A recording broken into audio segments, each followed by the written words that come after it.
Bienvenidos a Biblia en Contexto LHCLT, donde estudiamos las Escrituras frase por frase, analizando cada pasaje desde 5 dimensiones: literaria, histórica, cultural, lingüística y teológica. Hebreos capítulo 7. Tema 1. Melquisedec como figura sacerdotal superior y rey de justicia y paz. Hebreos 7:1. Porque este Melquisedec, rey de Salem, sacerdote del Dios Altísimo, que salió a recibir a Abraham que volvía de la derrota de los reyes, y le bendijo. Porque este Melquisedec, rey de Salem. El autor se remonta a Génesis 14 para desarrollar la tipología del sacerdocio de Cristo. Melquisedec es un personaje único que aparece brevemente pero con enorme significado. Salem, probablemente sea la antigua Jerusalén, su nombre significa paz. Como rey de justicia, por su nombre, y rey de paz, por su ciudad, representa las cualidades unidas en Cristo. Esta figura es real y profética a la vez. No es mito, sino sombra viva del Mesías. Sacerdote del Dios Altísimo. Melquisedec no era sacerdote pagano, sino del verdadero Dios, el Elión. Es notable que ejerciera esta función antes de la ley mesaque, sin estar vinculado a Leví. Su ministerio revela que el sacerdocio no está limitado a la descendencia de Aarón. Esto establece la legitimidad del sacerdocio eterno de Cristo fuera del orden levítico. Su figura muestra que Dios ya obraba por gracia antes de la ley. Que salió a recibir a Abraham que volvía de la derrota de los reyes, y le bendijo. Melquisedec no solo fue testigo, sino actor activo en la historia redentora. Salió al encuentro de Abraham tras su victoria militar, lo cual demuestra iniciativa y autoridad espiritual. Génesis 14, 18-19 narra que le ofreció pan y vino y lo bendijo. La bendición confirma superioridad espiritual, como se desarrollará en el versículo siguiente. Melquisedec es una figura profética del Cristo que bendice a los que vencen por fe. Hebreos 7:2. A quien asimismo dio Abraham los diezmos de todo, cuyo nombre significa primeramente Rey de Justicia, y también Rey de Salem, esto es, Rey de Paz. A quien asimismo dio Abraham los diezmos de todo. Abraham, el patriarca de Israel, reconoce la superioridad de Melquisedec al darle el diezmo. Esto no fue exigido, sino ofrecido libremente. Génesis 14:20 confirma este acto. En la ley, los levitas recibían diezmos, pero aquí Abraham, padre de los levitas, los da. Esto es clave para demostrar la supremacía del orden de Melquisedec. El que da el diezmo se somete espiritualmente. Cristo es digno de toda entrega. Cuyo nombre significa primeramente Rey de Justicia. Melquisedec en hebreo es Malquisede, es decir, Rey de Justicia. Esta es la primera característica que lo relaciona con Cristo. Isaías 9:7 llama al Mesías, Príncipe de Paz, con justicia eterna. Jesús reina en justicia perfecta, sin pecado ni parcialidad. Su reino no es como los de este mundo. Él es justo en carácter, juicio y salvación. Melquisedec tipifica esa justicia sin mancha. Y también Rey de Salem, esto es, Rey de Paz. La segunda cualidad es la paz, otro atributo esencial de Cristo. Efesios 2:14, Él es nuestra paz. Salem, raíz de Shalom, implica bienestar, plenitud, reconciliación. Cristo une la justicia con la paz, justifica al pecador y le concede paz con Dios. Romanos 5:1, justificados tenemos paz. Melquisedec representa lo que solo Cristo puede dar, justicia para el corazón y paz para el alma. Hebreos 7:3. Sin padre, sin madre, sin genealogía, que no tiene principio de días, ni fin de vida, sino hecho semejante al Hijo de Dios, permanece sacerdote para siempre. Sin padre, sin madre, sin genealogía. Esto no significa que Melquisedec no tuviera padres humanos, sino que su genealogía no fue registrada, a diferencia de los sacerdotes levitas. Su silencio genealógico en las Escrituras lo convierte en tipo perfecto de Cristo. En el sacerdocio levítico, la genealogía era esencial. Pero Melquisedec es presentado sin origen humano, lo que lo eleva como figura del Eterno. El silencio de Génesis es intencional y simbólico. Que no tiene principio de días, ni fin de vida. Esto no afirma que Melquisedec sea eterno en sí, sino que su historia bíblica no registra ni su nacimiento ni su muerte. Este hecho literario lo convierte en símbolo profético del sacerdocio eterno de Cristo. Apocalipsis 1:8, el que es, y que era, y que ha de venir. Cristo, a diferencia de los sacerdotes mortales, no muere jamás. Su sacerdocio no se interrumpe. Es perpetuo e inquebrantable. Sino hecho semejante al Hijo de Dios, permanece sacerdote para siempre. La Escritura no dice que el Hijo fue hecho como Melquisedec, sino que Melquisedec fue hecho semejante al Hijo. La dirección tipológica es clara. El sacerdocio eterno de Cristo es la realidad, Melquisedec es la sombra. Permanecer, para siempre, lo distingue del sistema levítico. Su sacerdocio no fue heredado ni transferido. Es personal, permanente y celestial. Solo Cristo cumple esta figura en plenitud. Hebreos 7:4. Considerad, pues, cuán grande era éste, a quien aun Abraham el patriarca dio diezmos del botín. Considerad, pues, cuán grande era éste. El autor llama a reflexionar profundamente sobre la grandeza de Melquisedec. No está exaltando a un hombre por sí mismo, sino destacando su papel como tipo de Cristo. La palabra, considerad, implica meditar con reverencia. No es una comparación ligera. Melquisedec representa algo mayor que el sistema levítico. Su grandeza señala a una verdad espiritual más elevada. Él anticipa a Cristo en dignidad y función. A quien aun Abraham el patriarca dio diezmos del botín. Abraham, llamado el patriarca, es el padre de la fe y de la nación israelita. Su acto de dar diezmos muestra sumisión a una autoridad espiritual mayor. Génesis 14:20 lo registra claramente. Dar diezmos era una expresión de honor y reconocimiento. Que Abraham lo hiciera a Melquisedec muestra que éste era superior en rango espiritual. Por lo tanto, el sacerdocio de Melquisedec supera al de los levitas. Hebreos 7:5. Ciertamente los que de entre los hijos de Leví reciben el sacerdocio, tienen mandamiento de tomar del pueblo los diezmos según la ley, es decir, de sus hermanos, aunque éstos también hayan salido de los lomos de Abraham. Ciertamente los que de entre los hijos de Leví reciben el sacerdocio. Aquí se introduce el contraste con los sacerdotes levitas, descendientes de Aarón. Su sacerdocio era legal, hereditario y dependiente de la ley mesaque. Números 18:21 les asigna los diezmos como derecho del servicio sacerdotal. No era por mérito, sino por mandato divino. Estaban limitados por tiempo, linaje y funciones. El escritor prepara el argumento que mostrará su inferioridad frente a Cristo.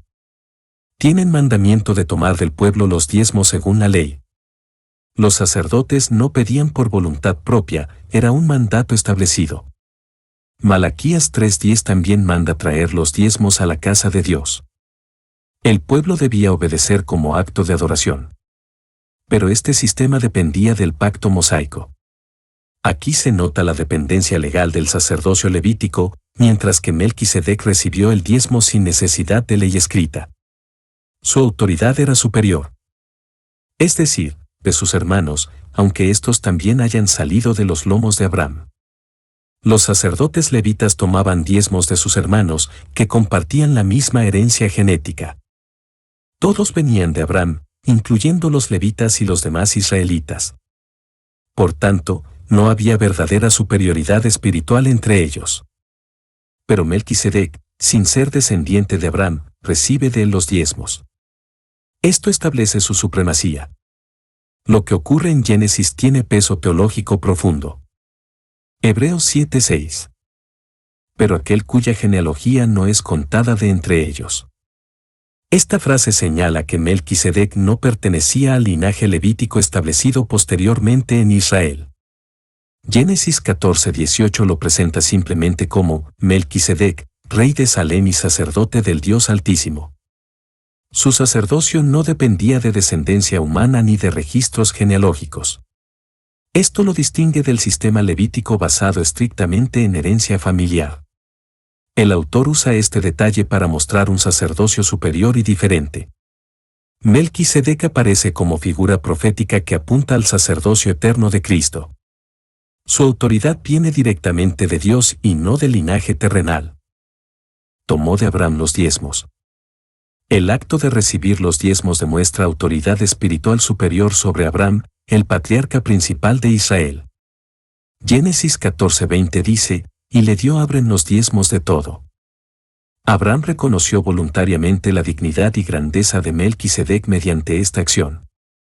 En la cultura bíblica, dar diezmos implicaba honor y sometimiento espiritual. El patriarca no actuó obligado, sino movido por reconocimiento de autoridad divina. Esto demuestra que Melquisedec ocupaba una posición elevada delante de Dios. El sacerdocio representado en él supera incluso al origen de Israel. Y bendijo al que tenía las promesas. Abraham era portador de las promesas divinas relacionadas con descendencia, tierra y bendición universal. Génesis 12:2 declara, serás bendición. Sin embargo, Melquisedec lo bendijo, mostrando nuevamente superioridad espiritual sobre él. En la Escritura, el mayor bendice al menor como acto de autoridad y favor divino. Aunque Abraham era escogido por Dios, reconoció una autoridad sacerdotal superior en Melquisedec. El autor prepara así el argumento de que Cristo posee sacerdocio más elevado que el levítico. La bendición confirma jerarquía espiritual establecida por Dios. Hebreos 7:7. Y sin discusión alguna, el menor es bendecido por el mayor. Y sin discusión alguna. El autor declara una verdad espiritual universal que nadie podría contradecir, el que bendice es superior al que recibe la bendición. Esta afirmación no necesita defensa, es asumida por toda la Escritura. El principio de autoridad espiritual está en juego. Génesis 48:14 muestra cómo Jacob bendice a Efraín y Manasés, ejerciendo su rol superior. Aquí se establece la base de la argumentación. El menor es bendecido por el mayor. La acción de Melquisedec bendiciendo a Abraham indica su supremacía espiritual. No era simple cortesía, era función sacerdotal.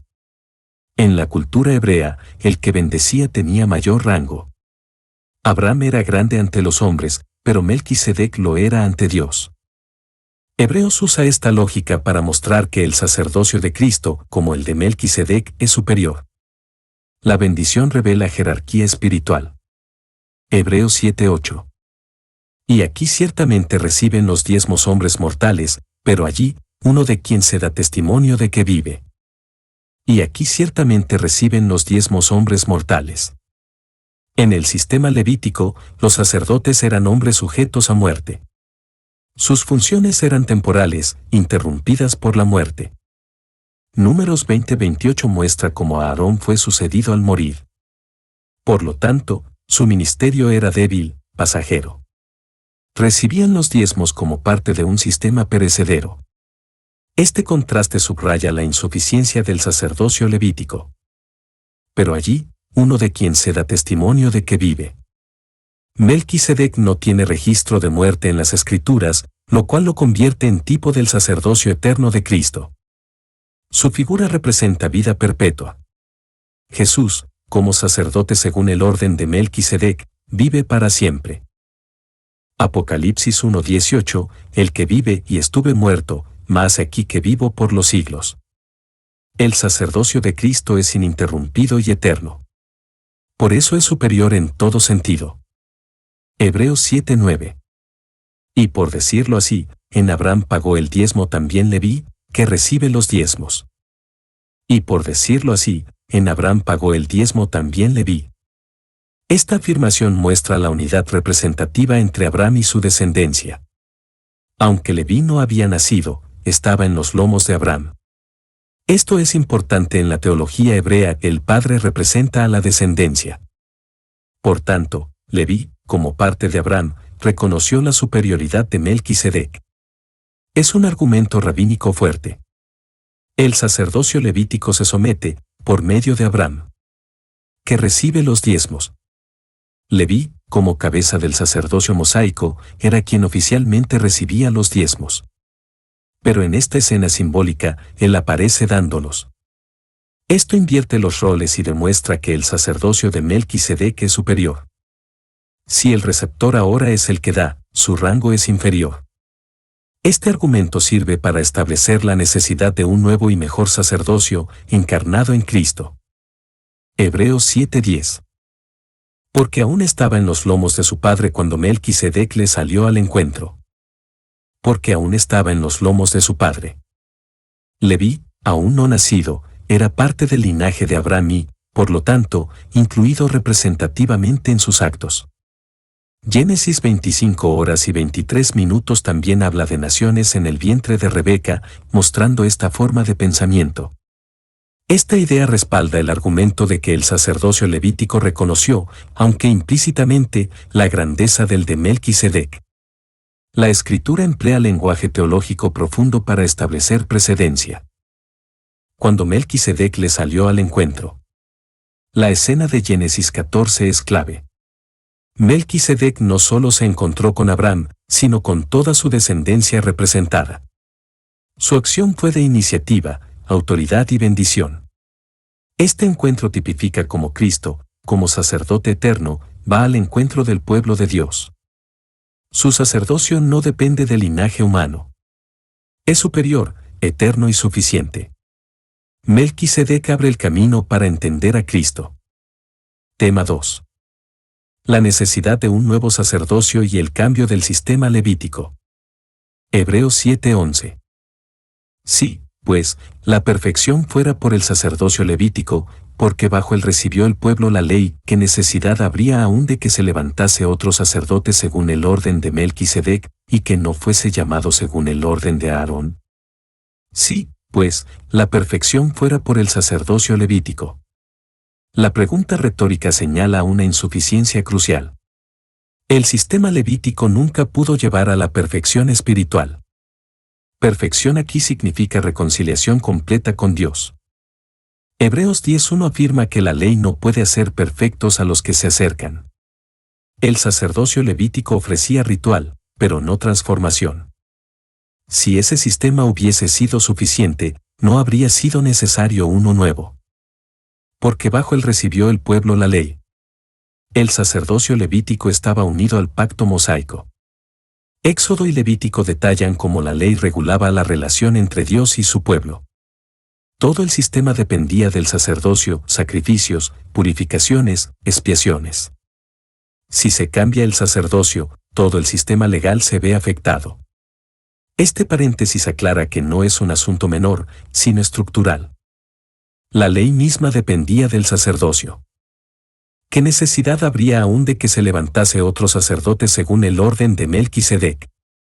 La aparición de un nuevo tipo de sacerdote implica que el antiguo fue insuficiente. El Salmo 110:4 profetiza un sacerdote eterno, distinto al levítico. Esa profecía no tendría sentido si el sistema de Aarón fuese perfecto. El hecho de que Dios hable de otro sacerdote revela su intención de reemplazo. El nuevo sacerdote sería radicalmente diferente, no una extensión del anterior. Y que no fuese llamado según el orden de Aarón.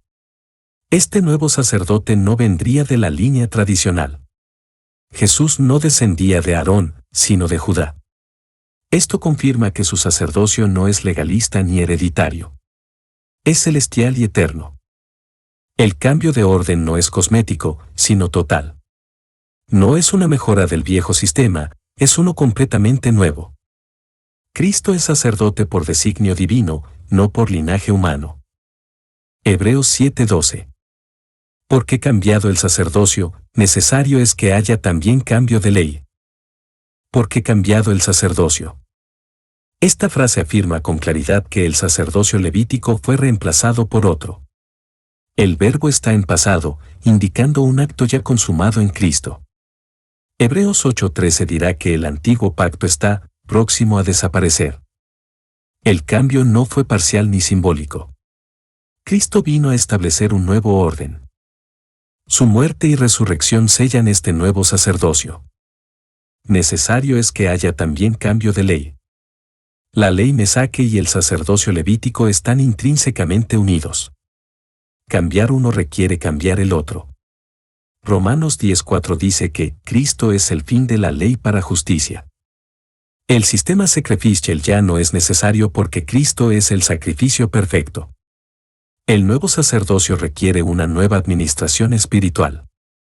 El cambio es teológico, litúrgico y relacional. Ya no estamos bajo la ley. Hebreos 7:13. Y aquel de quien se dice esto, es de otra tribu, de la cual nadie sirvió al altar. Y aquel de quien se dice esto se refiere a Jesús, de quien se profetizó que sería sacerdote según el orden de Melquisedec. El autor sigue reforzando que su sacerdocio es único. No se basa en precedentes humanos, sino en revelación divina. Él cumple la Escritura en una forma radicalmente nueva. Su aparición cumple promesas antiguas y establece un nuevo camino. Todo apunta a él. Es de otra tribu, de la cual nadie sirvió al altar. Jesús pertenece a la tribu de Judá, no de Leví. Según la ley mesaque, nadie de Judá podía ser sacerdote. Esto confirma que el sacerdocio de Cristo está fuera del sistema legal. Su ministerio no está limitado por genealogía. Esto lo hace diferente, superior, perfecto. Isaías 11:1 profetiza que el Mesías vendría del tronco de Isaí. Cristo cumple ambas funciones, rey y sacerdote. Hebreos 7:14. Porque manifiesto es que nuestro Señor vino de la tribu de Judá, de la cual nada habló Moisés tocante al sacerdocio. Porque manifiesto es que nuestro Señor vino de la tribu de Judá. El linaje de Jesús es conocido y fue confirmado por los evangelios. Mateo 1 y Lucas 3 trazan su genealogía hasta David. Esta realidad es indiscutible para los lectores judíos. Jesús como rey viene de Judá. Pero como sacerdote, no debería tener derecho. Sin embargo, su sacerdocio es mayor. Su doble rol está unido en una sola persona, de la cual nada habló Moisés tocante al sacerdocio. Esto enfatiza que la ley mesaque no autorizó sacerdotes fuera de Leví. Por tanto, si Cristo es sacerdote, debe haber otro orden en operación. Deuteronomio y Levítico no dan espacio para esto. El silencio de Moisés prueba que el sacerdocio de Jesús no está basado en la ley. Su ministerio es celestial, no terrenal. El Espíritu Santo revela algo que la ley no anticipó, un sacerdote eterno y perfecto. Hebreos 7:15. Y esto es aún más manifiesto, si a semejanza de Melquisedec se levanta un sacerdote distinto. Y esto es aún más manifiesto. El autor recalca que el argumento sobre el nuevo sacerdocio no solo es válido, sino también evidente. Lo que era sombra en el Antiguo Testamento, se ha hecho claro en Cristo. Hebreos no se basa en suposiciones, sino en hechos y cumplimiento profético. La manifestación del nuevo sacerdote confirma el cambio. Es un punto decisivo en la argumentación. Ya no se trata de posibilidades, sino de realidades espirituales. Si a semejanza de Melquisedec se levanta un sacerdote distinto. Cristo cumple no solo la función sacerdotal, sino también la figura de Melquisedec, sin genealogía, eterno, rey y sacerdote. Su sacerdocio es distinto, es decir, completamente diferente en esencia y origen.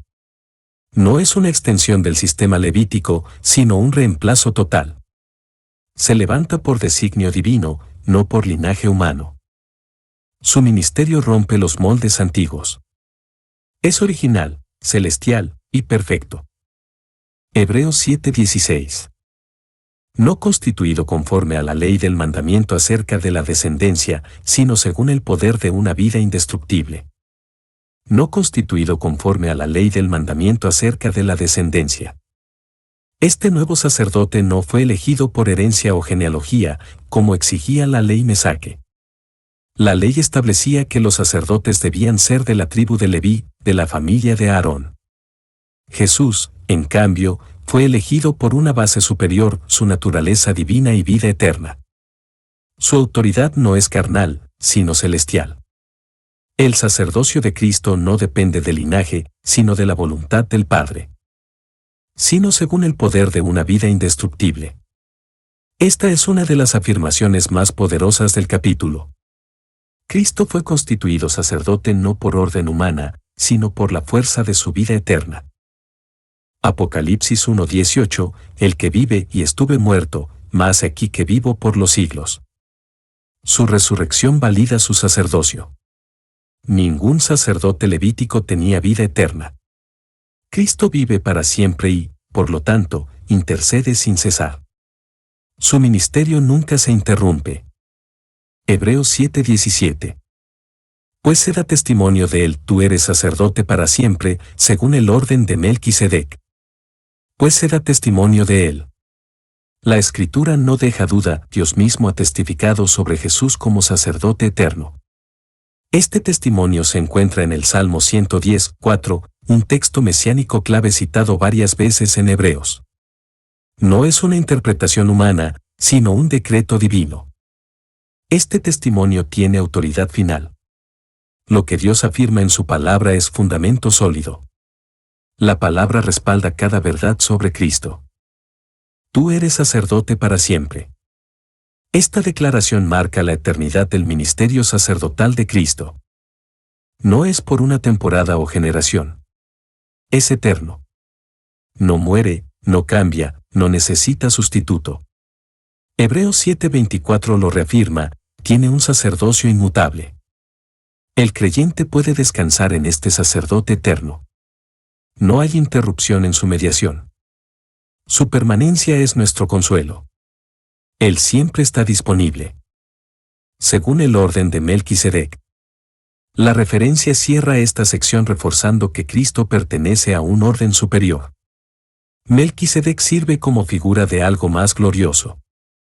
Su orden no está limitado por ley ni genealogía. Cristo lo cumple en totalidad. Él es el sacerdote rey, eterno, justo y pacificador. Su sacerdocio trasciende el tiempo y supera a todo otro mediador. Solo en él hay plena salvación. Hebreos 7:18. Queda, pues, abrogado el mandamiento anterior a causa de su debilidad e ineficacia. Queda, pues, abrogado el mandamiento anterior. El autor afirma que el antiguo sistema, representado por la ley mesaque y el sacerdocio levítico, ha sido anulado. Abrogar implica cancelar oficialmente algo que ya no es útil ni vigente. Romanos 10:4 declara que Cristo es el fin de la ley para justicia. El sacerdocio anterior ya no está en función. La nueva era ha comenzado en Cristo. El viejo pacto fue removido por uno superior y eterno. A causa de su debilidad e ineficacia. La ley no era mala, pero era impotente para transformar el corazón humano. Romanos 8:3, lo que era imposible para la ley. Dios lo hizo. Era un sistema externo, incapaz de perfeccionar la conciencia. No podía justificar, solo señalar el pecado. Su función fue preparatoria, no definitiva. Ahora que ha venido el verdadero sacerdote, el sistema débil ha quedado atrás. Cristo trae eficacia real. Hebreos 7:19. Pues nada perfeccionó la ley, y de la introducción de una mejor esperanza, por la cual nos acercamos a Dios. Pues nada perfeccionó la ley. Esta declaración es contundente, la ley mesaque no logró llevar al hombre a la perfección. Hebreos 10:1 afirma que, la ley nunca puede hacer perfectos a los que se acercan. Su función era revelar, no redimir. Por eso, se requería algo superior. No pudo salvar, solo condenar. La justicia no venía por la ley, sino por la fe. Cristo es quien perfecciona al creyente por su sacrificio. Y de la introducción de una mejor esperanza. En lugar de un sistema ineficaz, Dios ha provisto una esperanza mejor, el acceso permanente a través de Cristo. Romanos 5:2 dice que tenemos entrada por la fe. Esta esperanza no es ilusión, sino certeza basada en la obra consumada del Hijo. No es una idea abstracta, sino una persona viva. Cristo ha abierto un camino nuevo y vivo al Padre. Esta esperanza da firmeza al alma, por la cual nos acercamos a Dios. La gran bendición del nuevo sacerdocio es la comunión directa con Dios. Antes, solo el sumo sacerdote podía entrar al lugar santísimo, y solo una vez al año. Ahora, por Cristo, todos los creyentes tienen acceso continuo. Hebreos 4:16, acerquémonos, pues, al trono de la gracia. No hay más barreras. Cristo es el camino abierto. La esperanza no solo mira al futuro, nos acerca hoy a Dios. Tema 3. Cristo constituido sacerdote eterno mediante el juramento de Dios. Hebreos 7:20. Y esto no fue hecho sin juramento, porque los otros ciertamente sin juramento fueron hechos sacerdotes. Y esto no fue hecho sin juramento. El autor introduce un punto clave: el sacerdocio de Cristo fue establecido con juramento divino. Salmo 110:4, juró Jehová, y no se arrepentirá, tú eres sacerdote para siempre. El juramento añade solemnidad y seguridad a la promesa. No es un simple nombramiento, sino un compromiso eterno de Dios. Esto muestra el valor absoluto del ministerio de Cristo. Su sacerdocio tiene respaldo irreversible. Porque los otros ciertamente sin juramento fueron hechos sacerdotes. Los sacerdotes levíticos eran nombrados por linaje, no por juramento. Éxodo 28 y Números 18 detallan su nombramiento como deber ritual. No había juramento divino que los estableciera de forma permanente. Su oficio era transmisible, temporal y humano. Esto resalta aún más la superioridad del sacerdocio de Cristo. Lo que los levitas tenían por herencia, Cristo lo recibió por decreto eterno. Hebreos 7:21. Pero con el juramento del que le dijo, juró el Señor, y no se arrepentirá, tú eres sacerdote para siempre, según el orden de Melquisedec. Pero con el juramento del que le dijo. El contraste es enfático: Cristo fue hecho sacerdote por juramento directo del Padre. Esta es una distinción vital que coloca su ministerio en otra categoría. No es un sacerdote más, sino el único designado con juramento. Su llamado viene del cielo. Dios mismo lo nombra, lo afirma, lo garantiza. Esta base hace su sacerdocio inquebrantable. La diferencia no es menor, sino esencial. Juró el Señor, y no se arrepentirá. El juramento de Dios es irrevocable. Números 23:19, Dios no es hombre, ni se arrepiente. Cuando Él jura, su palabra es inmutable. No hay posibilidad de error o cambio. Este juramento muestra el valor eterno y absoluto del ministerio de Cristo. No se basa en emociones, sino en propósito eterno. No será anulado, ajustado ni sustituido. Dios ha hablado, y eso basta. Tú eres sacerdote para siempre, según el orden de Melquisedec. El texto central del argumento: un sacerdocio eterno, personal, celestial y perfecto. No hay fecha de expiración. No se transfiere ni se revoca. Cristo permanece siempre como nuestro mediador. Su sacerdocio, como el de Melquisedec, no depende de la ley ni de la herencia. Está basado en la vida indestructible del Hijo. Él es suficiente para todas las generaciones. Hebreos 7:22. Por tanto, Jesús es hecho fiador de un mejor pacto. Por tanto, Jesús es hecho fiador. Un fiador es alguien que garantiza el cumplimiento de un compromiso. Cristo no solo intercede, también asegura que el pacto se cumpla. Romanos 8:34, Cristo intercede por nosotros. Él representa ambas partes, Dios y el hombre. Su sacrificio cubre nuestras fallas. Él responde por nosotros ante el Padre. No solo promete, garantiza. Es mediador y aval de un mejor pacto. El nuevo pacto supera al antiguo en todo aspecto, es eterno, basado en mejores promesas, sellado con sangre perfecta. Jeremías 31:34 profetizó este pacto. No está escrito en piedra, sino en corazones. Trae perdón total, acceso libre y transformación interior. El pacto antiguo revelaba el pecado, el nuevo lo borra. Jesús es el garante de esta realidad gloriosa. Su sacerdocio sostiene la nueva alianza. Hebreos 7:23. Y los otros sacerdotes llegaron a ser muchos, debido a que por la muerte no podían continuar. Y los otros sacerdotes llegaron a ser muchos. El sacerdocio levítico requería reemplazo continuo, debido a la muerte de cada sacerdote. Según los historiadores judíos, hubo cientos de sumos sacerdotes entre Aarón y la destrucción del templo. Esta multiplicidad muestra su fragilidad. Cada nuevo sacerdote significaba una interrupción en la continuidad. El sistema era inestable. Cada generación necesitaba nuevos mediadores. La cantidad era señal de insuficiencia. Debido a que por la muerte no podían continuar. La muerte limitaba el servicio de cada sacerdote. Aunque fueran fieles, su ministerio era temporal.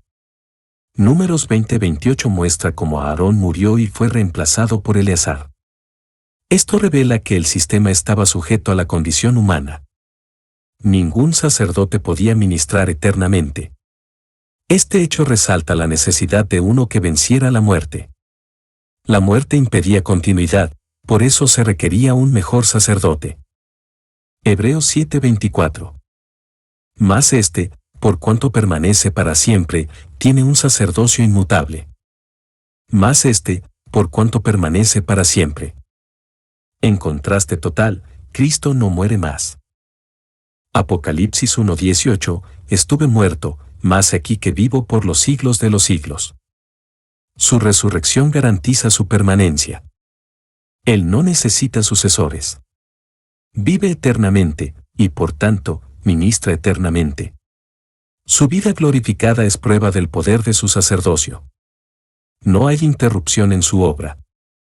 Él es el sacerdote eterno, vivo, presente. Tiene un sacerdocio inmutable. Inmutable significa que no cambia, no se transfiere, no se suspende. A diferencia del sacerdocio humano, el de Cristo es fijo y eterno. Hebreos 13:8, Jesucristo es el mismo ayer, y hoy, y por los siglos. No hay riesgo de fracaso o reemplazo. Su ministerio no se deteriora ni se debilita. Él intercede con la misma eficacia siempre. Esta estabilidad es nuestra garantía. Hebreos 7:25. Por lo cual puede también salvar perpetuamente a los que por él se acercan a Dios, viviendo siempre para interceder por ellos. Por lo cual puede también salvar perpetuamente. Cristo no salva de forma parcial ni temporal. Su salvación es total, definitiva y eterna. Isaías 45:17, Israel será salvo con salvación eterna. No depende de obras, sino de su obra perfecta. Él no deja la obra a medias. Su poder salvador no se agota. Perpetuamente significa sin fin, sin falla, sin interrupción. Su salvación no necesita renovación, porque es completa. A los que por él se acercan a Dios. La salvación está disponible para todos, pero se aplica solo a quienes vienen a Dios por medio de Cristo. Juan 14:6, nadie viene al Padre, sino por mí. Cristo es el camino, no uno de tantos. El acceso es exclusivo, pero suficiente.